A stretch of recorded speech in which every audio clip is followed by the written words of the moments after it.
Bendiciones a todos, Dios los bendiga. Bueno, pues sigamos manteniendo ese espíritu de unidad, unidos por la situación que está pasando ahorita con el huracán Milton. Y que Dios, sabemos que nuestro Dios es soberano, poderoso y Él tiene el control y que no va a suceder nada más allá de lo que Él pueda permitir. Sabemos de que su misericordia es mayor que cualquier pecado que hayamos cometido y que sea lo que estamos viviendo consecuencia de el mismo pecado de la naturaleza que está bajo maldición por nuestra causa. Confiamos en su gracia, en su misericordia y pues sigamos manteniendo ese espíritu de unidad. Ayer nos quedamos en dos puntos pendientes. Ser llenos no es solo una opción.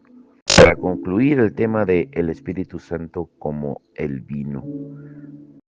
Para combatir la maldad de este mundo con el bien, necesitamos dejarnos influenciar por Dios. Su Espíritu dentro de nosotros es lo que nos va a permitir maximizar el tiempo que tenemos para combatir el mal de la cultura.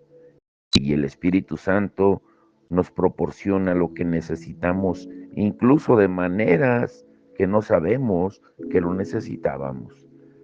En su idioma original, la expresión de la Biblia, sed llenos, cuando habla del Espíritu Santo, está en voz pasiva, en modo imperativo, plural, presente.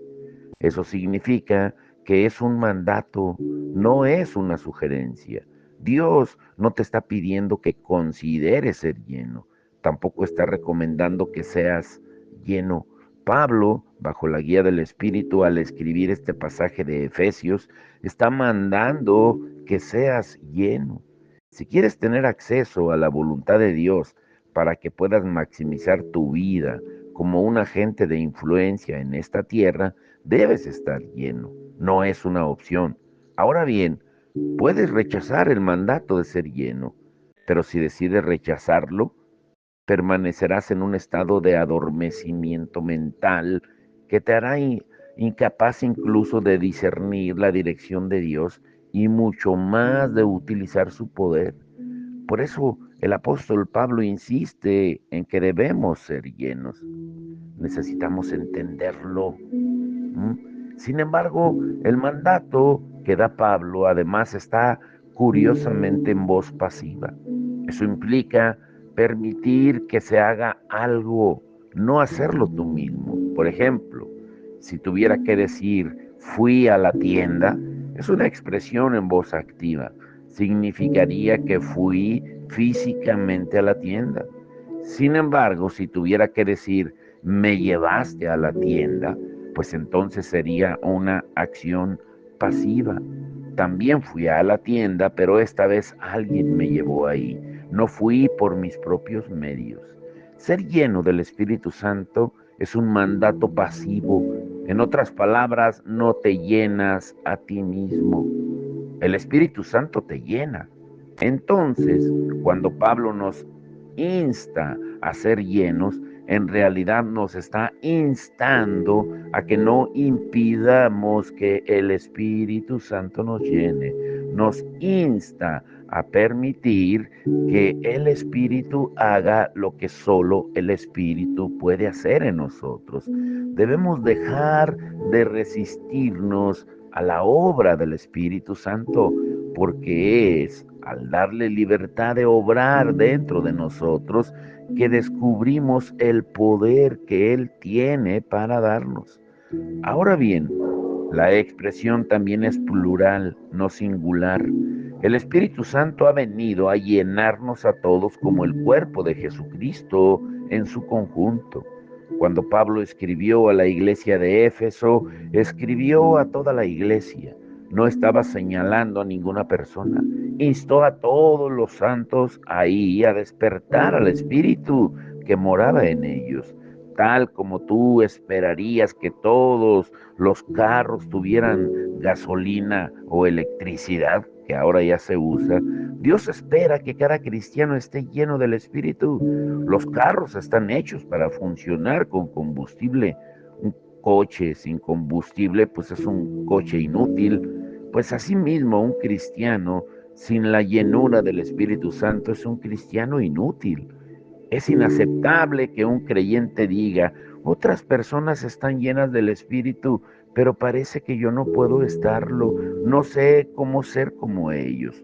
Una vez más, ser lleno del Espíritu no es algo que tú haces, sino algo que permites que hagan contigo. Tú tienes tanto acceso a la llenura del Espíritu Santo como la tengo yo. Cuantos más creyentes operen constantemente con la llenura del Espíritu en una iglesia, más fuerte será esa iglesia. Cuantos menos operen con la llenura del Espíritu, más débil será. Todos tenemos igual acceso al Espíritu. Es más, dado que vemos que Pablo usa el tiempo presente para la palabra llenos, debemos permitir que esa llenura sea una acción continua en todo momento. No es algo que se hace una vez y listo. Así como no llenarías el tanque de tu carro con gasolina o lo cargarías con electricidad una vez y ya.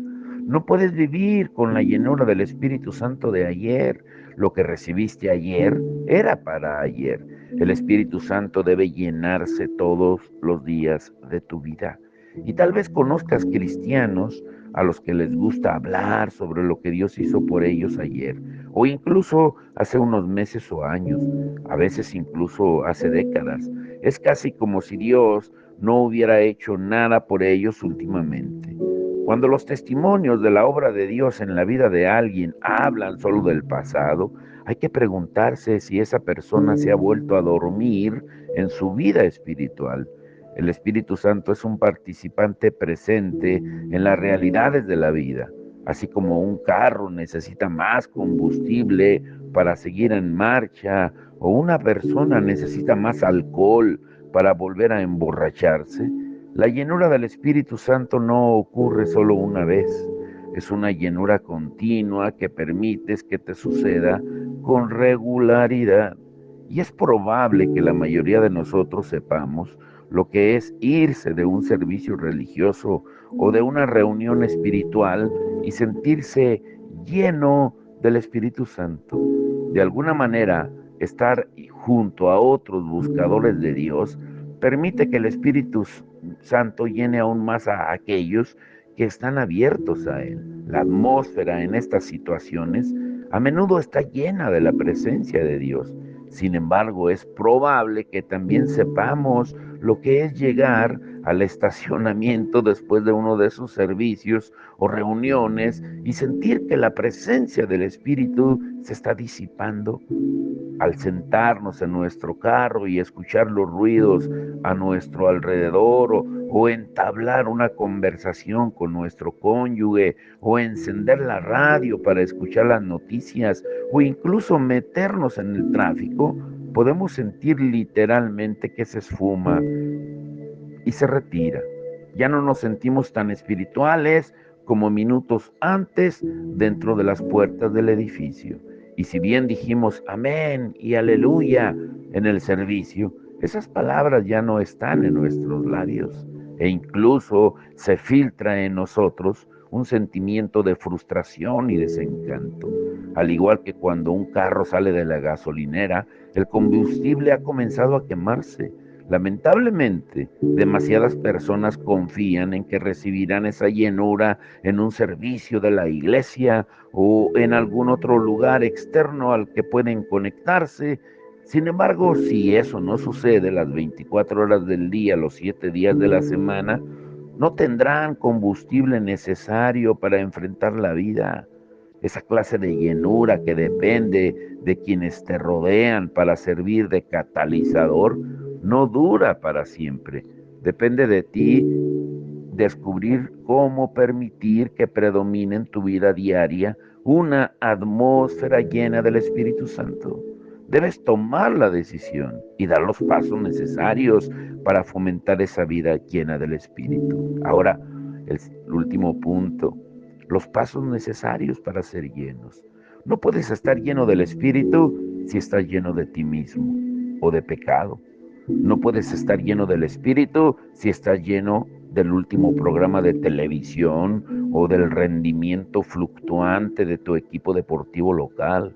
No puedes estar lleno del Espíritu si estás concentrado la mayor parte del tiempo en algo que no sea la obra del Espíritu en tu vida. El Espíritu Santo te llenará solo en la medida en que hagas espacio para que Él lo haga. Hacer espacio implica una acción clave, rendirse a Jesucristo hasta que no te rindas a Él, hasta que no le entregues tu vida continuamente. Mientras te vacías de cualquier otra cosa, no serás lleno del Espíritu. Eso incluye llenarte de ti mismo. Cada vez que te eliges a ti mismo sobre Jesús, el Espíritu Santo no tiene espacio. En el capítulo 5, versículos 18 al 21 de la carta de Pablo a la iglesia de Éfeso, se nos explica cómo abrirnos a la llenura del Espíritu y rendirnos a Jesús. Tienes un papel participativo en la obra de Dios en tu vida. Dice, no os embriaguéis con vino en lo cual hay disolución, antes bien sed llenos del Espíritu, hablando entre vosotros con salmos, con himnos y cánticos espirituales, cantando y alabando al Señor en vuestros corazones, dando siempre gracias por todo al Dios y Padre. En el nombre de nuestro Señor Jesucristo, someteos unos a otros en el temor de Dios. En este pasaje Pablo enumera una serie de medidas que podemos tomar para facilitar la llenura del Espíritu. No obstante, para resumir, debemos servir constantemente a Dios y también a otros con un buen corazón. Y Pablo insiste en decir que debemos hablar entre nosotros con cánticos espirituales, pero también al Señor. Y también enfatiza la acción de gracias como generadora de una atmósfera que permite al Espíritu llenarnos. Pablo expresó un concepto muy similar a los creyentes de Colosas cuando escribió: la palabra de Cristo more en abundancia en vosotros, enseñándoos y exhortándoos unos a otros en toda sabiduría, cantando con gracia en vuestros corazones al Señor, con salmos e himnos y cánticos espirituales. Y todo lo que hacéis, sea de palabra o de hecho, hacedlo todo en el nombre del Señor Jesús, dando gracias a Dios Padre por medio de Él. Colosenses 3, 16, 17. Cada vez que priorizamos la palabra de Dios a través de un corazón agradecido y rendido para servir a Dios y a nuestros semejantes, hemos creado la atmósfera para la llenura del Espíritu. Lo que Pablo enfatiza en ambos pasajes es un estilo de vida, no un hecho puntual. Para muchos de nosotros, la adoración, la gratitud e incluso el servicio son cosas que hacemos, no un estilo de vida que practicamos.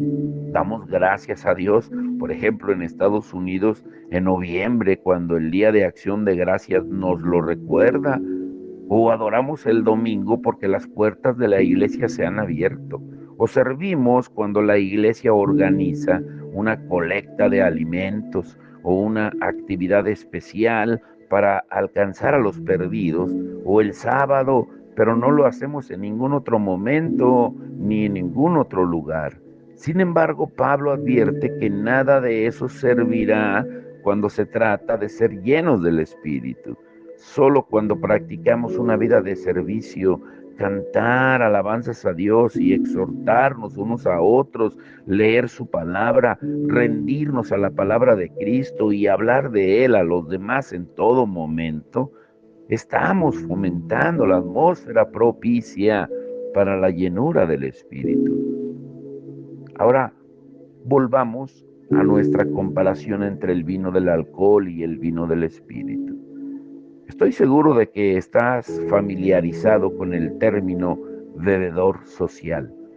El bebedor social es alguien que bebe en reuniones sociales solo para adaptarse al grupo. No planea emborracharse. De hecho, muchos bebedores sociales no quieren emborracharse porque no les gusta la idea de perder el control de sus facultades mentales. Solo están tratando de socializar con un sorbo de vez en cuando. Y esto también sucede dentro del cristianismo. Tenemos cristianos sociales. Volviendo a usar el concepto de beber un sorbo, estas personas beben sorbos del espíritu para verse bien y adaptarse al grupo. Beben una oración de vez en cuando, pero no quieren tener nada que ver con ser llenos por completo del Espíritu de Dios. Quieren mantener su propio control.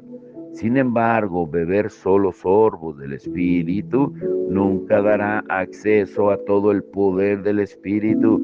Por lo que sé, solo hay una forma de emborracharse. Tienes que beber. No te emborrachas con solo mirar el vino. No te emborrachas con solo pensar en el vino. No te emborrachas con solo elogiar ciertos aspectos del vino. Y tampoco te emborrachas con solo leer sobre el vino. Te emborrachas al beber el vino y mucho. Todas esas otras cosas pueden hacerte parecer informado y educado, pero no te emborracharán. Del mismo modo, nunca te embriagarás del Espíritu Santo con solo pensar en Él, hablar de Él, leer acerca de Él o ver a alguien lleno de Él. Te embriagas del Espíritu solo al beber de Él y con regularidad. Debes mantener un contacto continuo con el Espíritu mientras fomentas una atmósfera propicia para su llenura. Y esto incluye juntarte con otros creyentes llenos del Espíritu para que puedan permanecer espiritualmente embriagados por el Espíritu, tal como lo hacían los creyentes de la iglesia primitiva en Hechos 4:31. Si quieres ser esa llenura, pero no sabes por dónde empezar, Lucas 11:13 te da una buena idea. Dice, pues si vosotros siendo malos sabéis dar buenas dádivas a vuestros hijos, cuánto más vuestro Padre Celestial dará el Espíritu Santo a los que se lo pidan. Comienza por pedir ser lleno. Comienza por decirle a Dios que quieres ser lleno. Comienza por recordar tan a menudo como puedas que deseas experimentar la llenura del Espíritu en tu vida. Y luego haz lo que Pablo exhortó a hacer tanto a la iglesia de Éfeso como a la de Colosas. Comienza a servir a Dios y a los demás cada vez que tengas la oportunidad. Cuando combines tus peticiones a Dios de que derrame la llenura del Espíritu sobre ti con participación activa en la extensión de su reino en la tierra a través de tu servicio a Él y a los demás, tendrás una experiencia completamente nueva con Dios. El Espíritu Santo se volverá más real para ti de lo que jamás ha sido. Por consiguiente, serás transformado. De hecho, tu transformación será tan notable que incluso que aquellos que te rodean harán comentarios sobre tu cambio y preguntarán, ¿qué te sucedió? Y te convertirás en un testigo para el mundo, una alarma de tu propia acción que contribuirá al despertar de los que están dormidos. ¿Y a qué te llevará eso? Bueno, a nuestro tema de hoy o el título de hoy, que no lo vamos a concluir, solamente vamos a tocar una parte, el Espíritu Santo como el fruto. Este estudio trata sobre el Espíritu Santo como el fruto, pero primero déjame hablarte de los cangrejos. Si alguna vez viste cangrejos vivos al vapor en algún restaurante, porque dicen que son mejores cuando se cocinan vivos, probablemente hayas notado un detalle sobre el proceso. Cuando el agua se calienta, intentan escapar quieren salir del agua hirviendo, pero inevitablemente cuando un cangrejo trata de salir de la olla, otro cangrejo lo agarra y lo hunde, porque también quiere salir de la olla ardiente, o pisa al primer cangrejo para tratar de llegar hasta arriba. Y ese ciclo continúa mientras un cangrejo tras otro intenta salir, solo para evitar que todos lo hagan. Se atacan con sus garras y se devoran unos a otros en el mismo lugar donde comparten su destrucción. Pablo estaba preocupado por esa mentalidad de cangrejo en las iglesias de Galacia y le preocupaba que los cristianos se devoraran unos a otros. Y leemos acerca de su preocupación en Gálatas 5:13 y 15. Porque vosotros, hermanos, a libertad fuisteis llamados, solamente que no uséis la libertad como ocasión para la carne, sino servíos por amor los unos a los otros, porque toda la ley en esta palabra se cumple. Amarás a tu prójimo como a ti mismo. Pero si os mordéis y os coméis unos a otros, mirad que también no os consumáis unos a otros. Pablo expresó su preocupación de que los cristianos se estaban devorando y destruyendo unos a otros en lugar de apoyarse, servirse, ayudarse, edificarse y amarse unos a otros, en lugar de hacer aquello para lo que Dios los había creado. Estaban hundiendo a otros como cangrejos vivos en una olla de agua hirviendo. Pablo se refirió a esto con palabras duras. Os mordéis y os coméis. Yo tengo curiosidad por saber qué diría Pablo si pasara unos momentos en las páginas de internet, en las redes sociales, y tuviera un vistazo de lo que publican los cristianos. O si visitara una iglesia o un grupo pequeño y escuchara la murmuración a espalda de otros. Los problemas que prevalecen hoy a nuestro alrededor, ya sean culturales, raciales, políticos o de cualquier otro tipo, han incitado una atmósfera de odio. Sin embargo, aunque esta pueda ser la realidad que se vive en el mundo como regla general, no debe ser la norma entre el pueblo de Dios. Dios no quiere que nos acusemos, que nos arañemos y nos hundamos unos a otros en nuestra desesperación por llegar arriba. Más bien nos quiere a todos fuera de la olla. Quiere que todos experimentemos la libertad bíblica, que seamos libres de la esclavitud ilegítima para que podamos maximizar nuestro llamado y potencial espiritual. Ahora, número uno, el fruto del Espíritu. Escucha bien.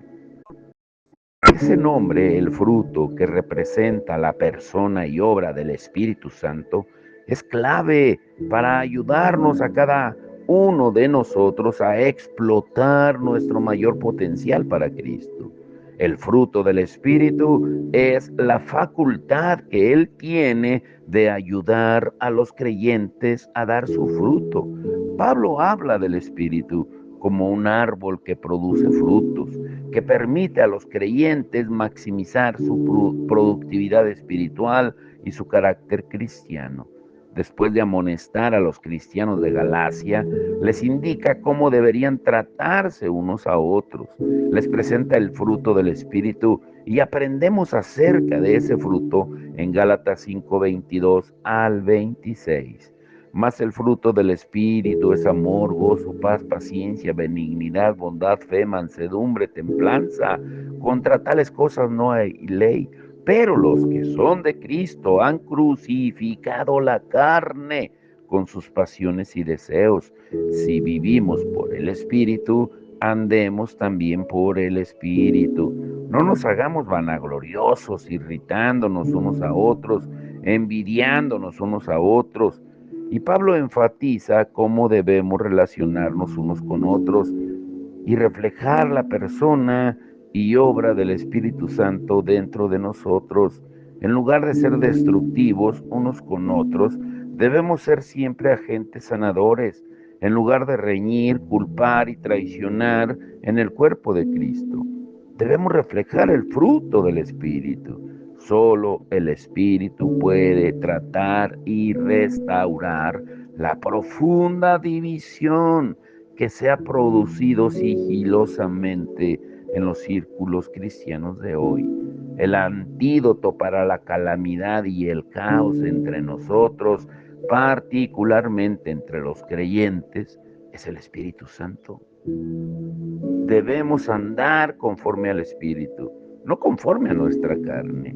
Pablo nos explica cómo hacerlo si nos tomamos un momento para retroceder en el pasaje de Gálatas y leer los versículos 16 al 18 del capítulo 5.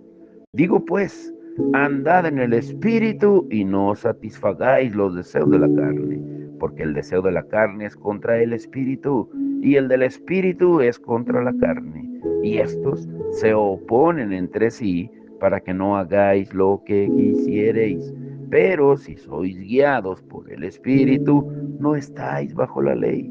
Pablo nos advierte sobre una guerra civil que se está librando entre la carne y el Espíritu dentro de nosotros. La carne es ese deseo en ti de complacerte a ti mismo independientemente de Dios.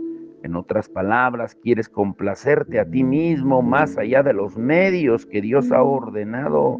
Sin embargo, el Espíritu es la presencia de Cristo dentro de cada uno de nosotros, que despierta el deseo de complacer a Dios, incluso más de lo que pretendemos complacernos a nosotros mismos. Y Pablo explica que la diferencia aquí la determina el deseo. La guerra civil que se libra en el interior tiene que ver con un deseo que busca ser satisfecho y que luego trata de extinguir el deseo de complacer a Dios. El espíritu quiere complacer a Dios, la carne quiere complacernos a nosotros mismos. Estos dos deseos entran en conflicto internamente, un conflicto con el que todo creyente tiene que lidiar. Ahora, ¿qué es lo que hace que no podamos dar ese fruto? Te quiero dejar con este punto. El pecado. Antes de ser salvo, solo tenías que tratar con la carne. Tenías una naturaleza pecaminosa que actuaba como una fábrica para producir mucho pecado. Así como una fábrica de carros produce carros, tu naturaleza pecaminosa producía pensamientos, deseos y actos pecaminosos. Sin embargo, cuando aceptaste a Jesucristo, Dios cerró la fábrica del pecado en tu vida.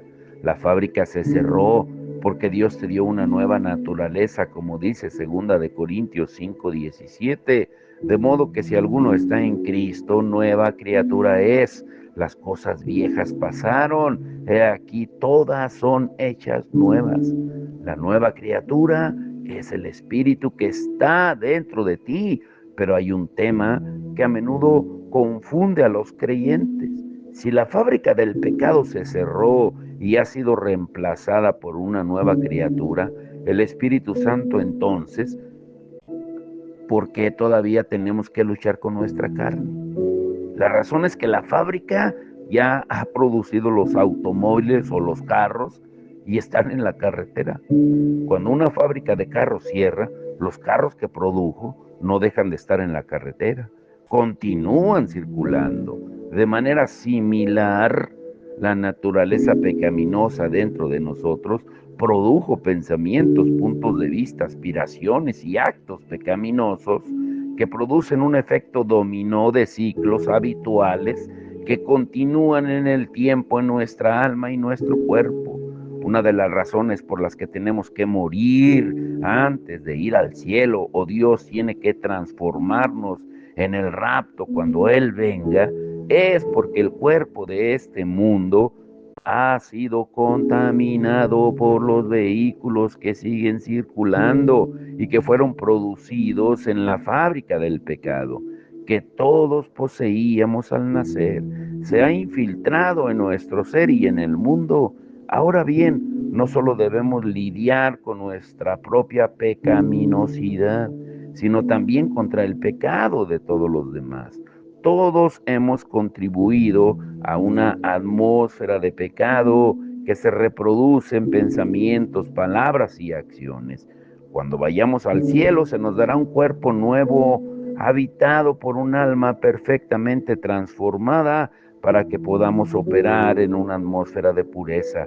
Pero mientras tanto, mientras vivimos entre la humanidad no redimida, seguimos enfrentando el engaño y las trampas del pecado. En otras palabras, el pecado todavía opera no solo en el mundo, sino también dentro de cada creyente. Pablo se refiere a nuestro cuerpo como el cuerpo del pecado. Esa es la razón por la que tenemos las luchas que tenemos. De hecho, una de las formas de saber que eres espiritual es porque estás en guerra contra la tentación, y también puedes darte cuenta de que estás creciendo espiritualmente porque el espíritu lucha contra la carne y la carne lucha contra el espíritu. La tentación es la apelación al deseo del pecado que está incorporado en la carne, y eso conduce siempre a la satisfacción de ese deseo independientemente de Dios. La solución para no ceder a la tentación está en el Espíritu. Como Pablo mencionó en Gálatas 5:16. Digo pues, andad en el Espíritu y no satisfagáis los deseos de la carne. Y te quiero dejar con esto, mañana vamos a continuar. Escucha bien. No se vence la carne corrigiendo la carne. La carne es incorregible. No puedes evitar que tu carne sea carnal, porque ya ha sido invadida por el pecado. Y eso aparece a muy temprana edad. Y lo vemos con los niños. Desde que están pequeños hay que enseñarles a hacer el bien, no el mal. La razón es que los niños, aunque sean tan pequeños, saben cómo pecar. Está incorporado a su propia naturaleza, está incorporado a su carne. Nunca tenemos que enseñarle a un niño a mentir, a robar o desobedecer. No tenemos que enseñarles a hacer una maldad. Más bien tenemos que enseñar a los niños a hacer el bien. Tenemos que enseñarles a compartir, a ser amables y a ser considerados. Tenemos que enseñarles a tener gratitud, paciencia, compasión, porque la naturaleza pecaminosa de cada uno de ellos domina su vida hasta que aprendan a andar en el Espíritu. Lo mismo sucede, lo mismo sucede con cada uno de nosotros. Yo espero que haya quedado clara esta introducción. Mañana vamos a continuar este punto tan importante, el Espíritu Santo como el fruto. Pero vamos a unirnos una vez más en oración para que Dios tome el control de ese huracán. Dios es el creador del mundo y nada sucede, como lo decíamos ayer, si Él no lo permite. Y sabemos también lo que dice su promesa en Romanos 8:26. Todo obra para bien para los que amamos a Dios. Y sabemos que aún en medio de este huracán Dios va a obrar para bien para aquellos que le aman. Vamos a orar. Padre, en el nombre de Jesús, te damos todo el honor y la gloria y sabemos de que nada va a suceder si tú no lo permites, más allá, Señor, aún de las malas noticias que puedan dar los noticieros, aún del amarillismo que puedan usar para vender las noticias, porque ese es su trabajo, vender malas noticias. Pero tú nos das las buenas nuevas del Evangelio, por eso son buenas nuevas. Y por eso te creemos a ti, que eres el autor y el consumador de nuestra fe. Confiamos en ti, Señor, de que tú tienes el control de este huracán, Señor, y que tú puedes hacer lo impensable, lo inimaginable, lo increíble. porque tú eres un Dios de lo imposible, Señor, y sabemos que tu gracia y misericordia van a prevalecer en esta situación. Te rogamos, Señor, te rogamos por todos aquellos que están preocupados y temerosos, que entendamos lo que dice tu palabra en primera de Juan 4:18, que el perfecto amor de Dios echa fuera todo el temor, que hoy tu perfecto amor inunde los corazones, las mentes, el espíritu de todos aquellos que tienen temor. Guarda, Señor, a nuestros hermanos, a todos, Señor, a toda la gente en la Florida, en todos aquellos lugares donde este huracán vaya a pasar, Señor. Señor, y hoy te rogamos que tú le concedas gracia a los pastores Mateos, a su esposa, al hermano Polo, su esposa, en ese vuelo, porque hoy vuelan de regreso, Señor, a la Florida, que puedan hacerlo, Señor, sin interrupciones, sin cancelaciones y guardados por ti. Te damos gracias por lo que vas a hacer también hoy en la reunión de pastores, por lo que harás el viernes, Señor, en el jardín principal de Salamanca, predicando tu palabra junto al pastor Adrián Chávez y todos aquellos que se vayan a agregar, porque es tiempo de urgencia y de preparación y de predicar las buenas nuevas a tiempo y fuera de tiempo. Te damos todo el honor y la gloria en el nombre de Jesús. Amén y amén.